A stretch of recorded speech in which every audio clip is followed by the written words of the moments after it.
So today's video, guys, is about a topic that has received a lot of debate in the manosphere. And this is about when you should start dating. Should you date when you're young and you're broke? Or should you only wait to date until you're successful? Now, what's interesting about this argument is there's a historical precedent for both of these different approaches.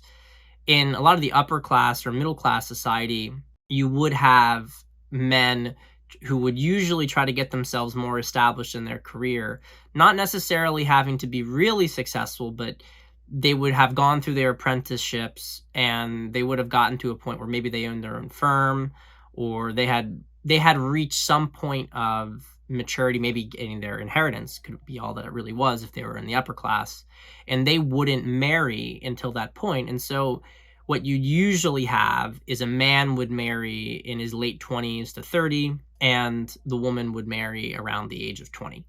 So there'd be about a 5 to 10 year age gap usually between the man and the woman, and that would correspond to the man's level of success because he would have to get to a certain position in his career before he would be able to afford to have a house and all the stuff that a woman required, and of course to provide for children, etc.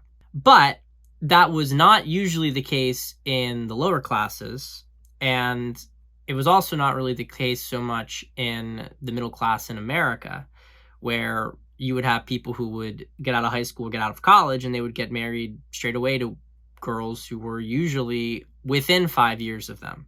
And a lot of these guys, they were just starting off in their careers and it wasn't really certain where they were going to go. They might have gotten married right when they got their first job, or sometimes, not even. So which is the correct path to choose?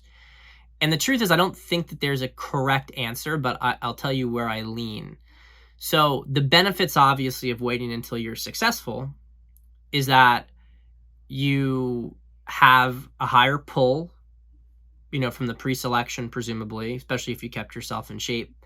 So you'll be able to do nice things and afford nice things for girls, and you can really enjoy yourself because you've already kind of given yourself good momentum.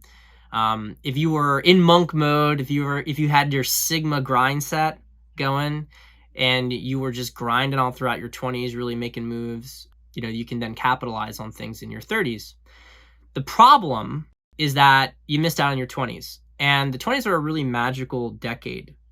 They're a really, really magical decade.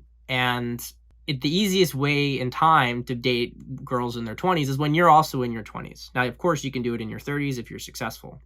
But it's a stage of life. And if you're not out dating because you're like, no, I'm just going to work, it's a very serious mindset. And I think a lot of guys end up regretting it.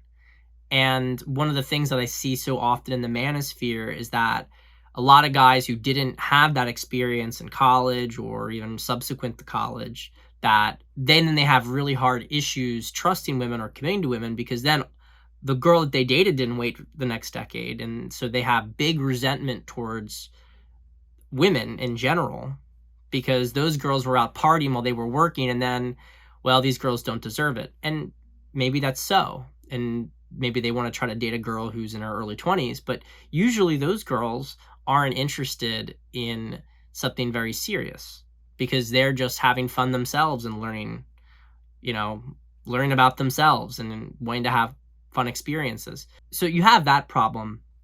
And then in addition to that, you have the problem of, is a girl actually wanting you for you?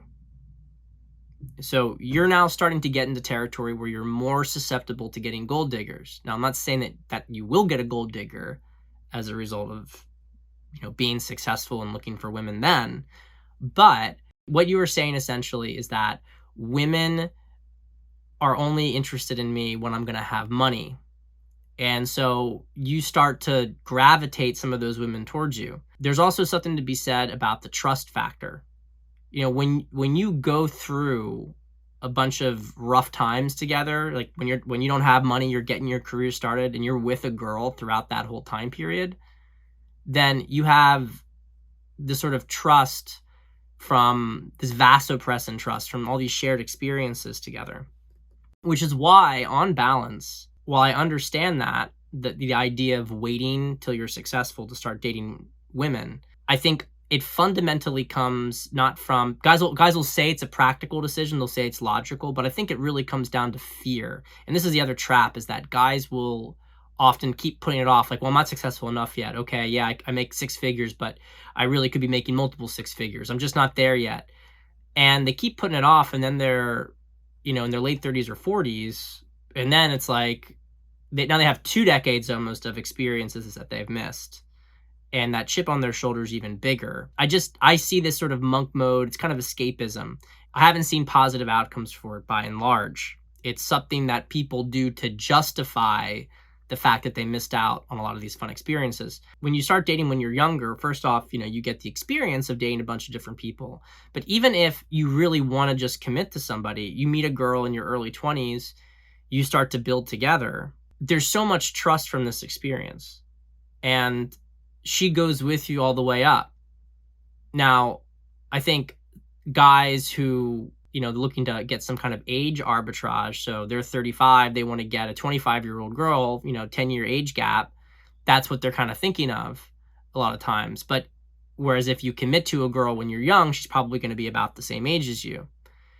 But you start to get into very cynical transactional dynamics. Let's put it that way. If your focus is, I'm not going to get a girl until I'm older and richer, going through this stuff with a woman is so powerful. And I can tell you with my wife,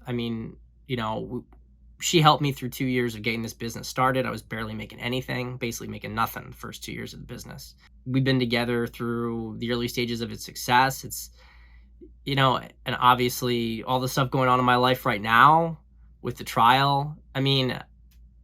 It's hard for me to imagine picking a woman after, I'm famous and I'm successful, and having not gone through all this stuff. Like, okay, yeah, it'll be great. I'm sure I'd have the pick of a litter, but there's such a huge bond and connection. Like, if you're looking for really deep intimacy, you want to be with a woman who is going to be an investor. And that's the thing. Women who date guys when they're not established, but they just see their potential, they are investors, and they're the best women out there, because they don't care if you're not doing well for years, because they know where it's going and they deserve it. And a lot of these guys, you see a lot of people in the manosphere get upset. Bezos' wife, she got all this money. Bezos' wife bet on him when he was a dork and he wasn't making jack.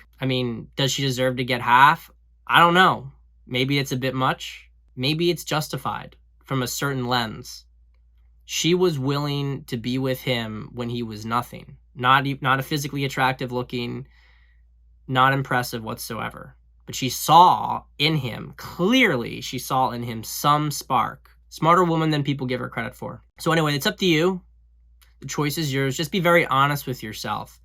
If you're not dating because you really have so much work you have to focus on, fair enough. But if you're not dating because you're like, I'm not good enough yet, be careful, because you're setting the stage for a lot of resentment towards women that is going to complicate your relationships with them down the line, even if you do become fabulously successful. If you want to work through those issues, because I know I've got a lot of clients who have made this mistake, super successful guys, didn't date for the first 10 to 20 years of their adult life. Apply to work with me. I will show you how to work through, I'll show you what these emotional issues are, where they come from. We'll work through them, and we'll get you a fantastic, gorgeous girl who is going to be devoted to you. See you next time.